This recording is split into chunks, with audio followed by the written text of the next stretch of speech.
यदक्षरपदभ्रष्टं मात्राहीनं च यद्भवेत् तत्सर्वं क्षम्यतां देवि नारायणि नमोऽस्तुते।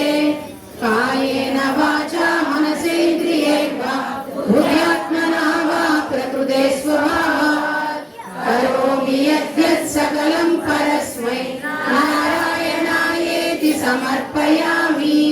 शिवाय गुरवे नमः। शिवाय गुरवे नमः। श्रीमात्रे नमः। श्रीमात्रे नमः।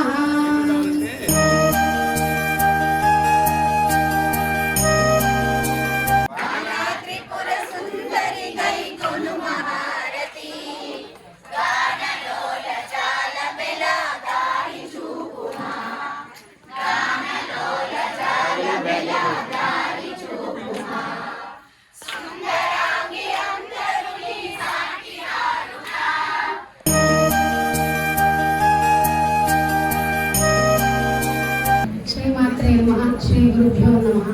నేను ఈ సౌందర్యలహరి మా గురుమాత పూజనీయురాలు శ్రీమతి ఎదురుమాటి రత్నకుమారి గారి వద్ద నేర్చుకున్నాక ఆ సాధనా క్రమంలో చాలామందికి నేను నిస్వార్థంగా ఈ సౌందర్యలహరి శివానందలహరి ఉపనిషత్తి నేర్పించడం జరుగుతుంది.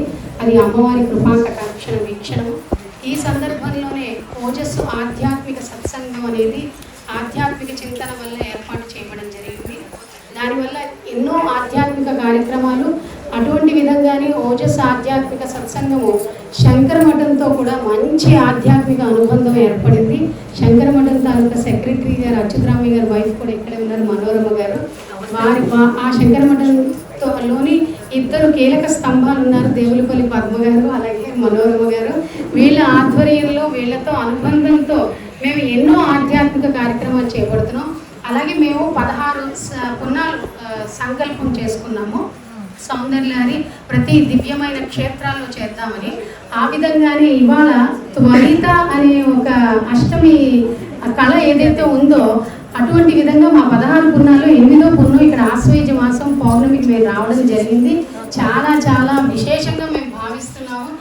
మేమందరం ఇక్కడికి ఎప్పుడో చాలా ఏళ్ల క్రితం మేము వచ్చాము, అంటే నేను వచ్చాను, మళ్ళీ ఇప్పుడు రావడం ఇక్కడ సౌందర్యలహరి శ్రీచక్రం మధ్యలో మేము ఈ సౌందర్యలహరి పారాయణం చేయడం మేము చేసుకున్న పూర్వజన్మ సుకృతం. ఈరోజు పౌర్ణమి ఆల్రెడీ గడియలు వచ్చేసాయి. సో ఇటువంటి తరుణంలోని అందున శారదా పౌర్ణమి, ఇది శరత్ పౌర్ణమి. సో ఇటువంటి గడియల్లోనే మీరందరూ వచ్చి అమ్మవార్లందరూ వచ్చి ఇక్కడ కూర్చుని సౌందర్యలహరి పారాయణ చేయడం చాలా అద్వితీయం, చాలా చక్కగా ఉంది. మిగతా అన్నారు ఇక్కడ శ్రీచక్రంలో కూర్చుని చేయడం ఇది అక్కడ మీకు దొరకదు. ఎందుకంటే ప్రపంచంలో కల్లా ఇది ఒకటే శ్రీచక్ర ఆకారంలో మనం నడిచి వెళ్ళగలిగే ఒక గుడి శ్రీచక్ర ఆకారంలో ఉండేటువంటిది. ఇది మీలో కొంతమంది ఇద్దరికి వచ్చి ఉంటారు, కొంతమంది రాకపోయి ఉంటారు. ఇదంతా కూడా గురుజీ శ్రీ అన్నపూర్ణావాసేత శ్రీ అమృతానందనాథ సరస్వతి గారు, వారి వరకు Tata institute of fundamental research బాంబేలో న్యూక్లియర్ సైంటిస్ట్ పనిచేస్తూ ఉండేవారు. వారిని అమ్మవారి ప్రేరణతోటి అమ్మవారు గురువుగారిని అడుగుతుండేది, నాన్నగారు నాకు ఇల్లు కట్టు, నాన్నగారు నాకు ఇల్లు కట్టించారు.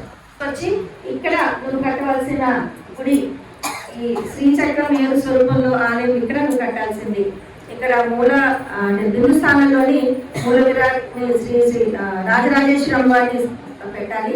తర్వాత కనకమాల దేవతలందరినీ కూడా పెట్టాలని చెప్పేసి ఆవిడ చెప్పి, సో ఆ రకంగా మీరు అందరూ రావడం ఇక్కడ చంద్రలో చాలా ఆనందంగా ఉంది ఇంతమంది.